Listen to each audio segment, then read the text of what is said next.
Hello student, हमने अपना नया चैप्टर शुरू किया था रिप्रोडक्शन इन फ्लावरिंग प्लांट्स, जिसके अंदर हमने अपने प्रीवियस वीडियो में फ्लावर का स्ट्रक्चर देखा था।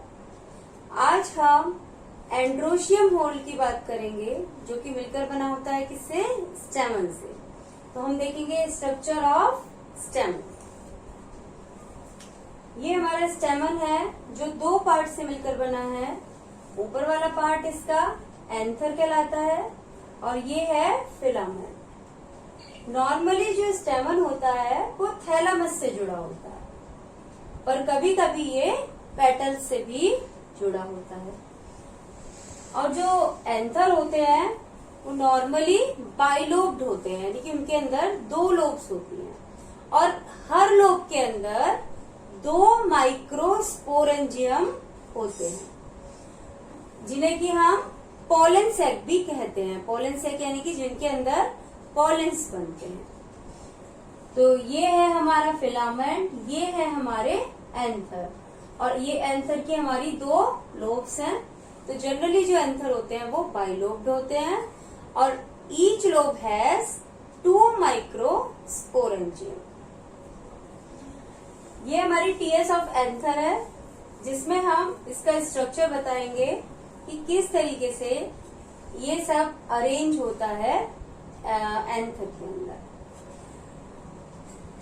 तो यहाँ हमने एक बाइलोब्ड एंथर लिया है, जिसके अंदर 4 हमारे माइक्रोस्पोरेंजिया हैं और ये हमारी एंथर वॉल है। एंथर वॉल 4 लेयर्स से मिलकर बनती है। इसकी जो सबसे बाहर की लेयर होती है वो एपिडर्मिस होती है। ये फ्लैट सेल से मिलकर बनी होती है। ये फ्लैट सेल है और ये क्या बना रही है?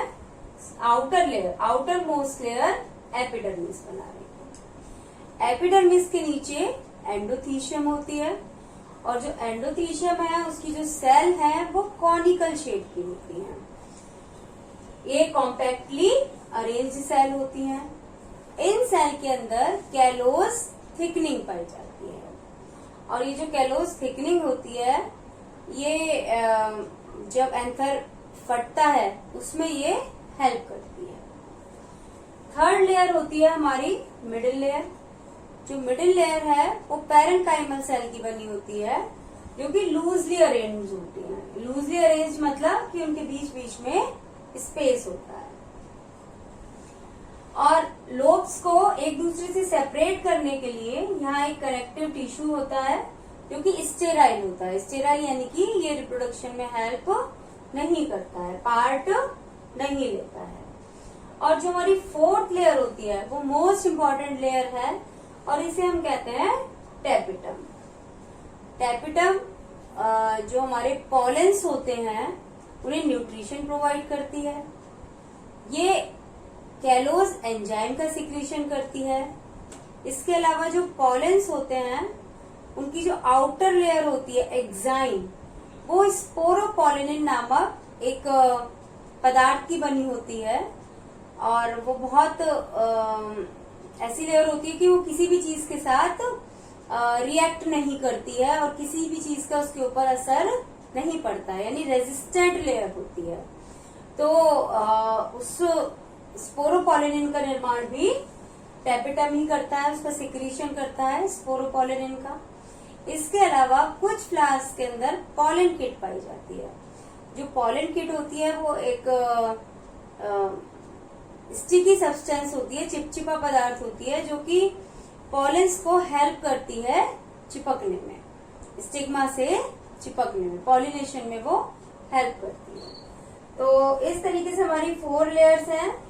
Outer most epidermis, next is endothecium, third one is middle layer and last one यानी कि इनर वन इज टेपिटम। ये हमारे माइक्रोस्पोरेंजियम है।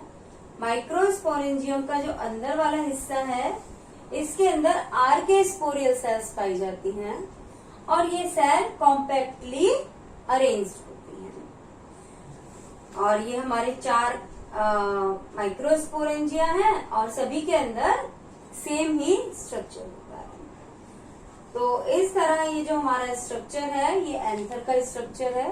अब हम एंथर के टाइप्स देखेंगे कि फिलामेंट और एंथर का अटैचमेंट के बेस पर एक टाइप के होते हैं। Okay student, types of स्टेमन on the basis of attachment of filament. ये हमारा फिलामेंट है और ये एंथर है। तो फिलामेंट एंथर से जिस तरीके से जुड़ा होता है उसके आधार पर स्टेमन को 4 टाइप्स में डिवाइड किया गया है। पहला है हमारा बेसिफाइड। यदि जो फिलामेंट होता है एंथर के बेस से जुड़ा होता है तब इस टाइप के स्टेमन को हम कहते हैं बेसिफाइड स्टेमन। सेकंड है हमारा डॉर्सिफाइड।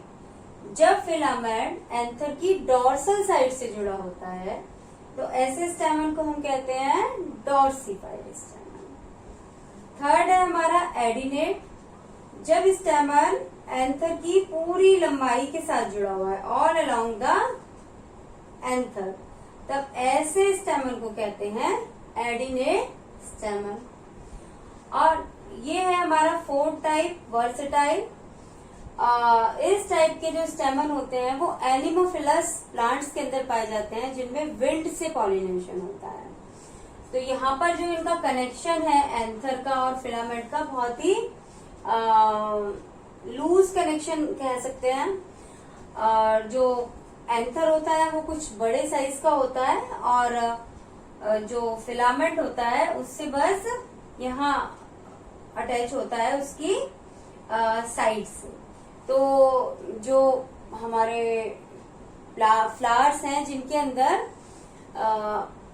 वायु के माध्यम से पॉलिनेशन होता है उनमें वर्सेटाइल टाइप के स्टेमन पाए जाते हैं। तो इस तरह हमने देखा कि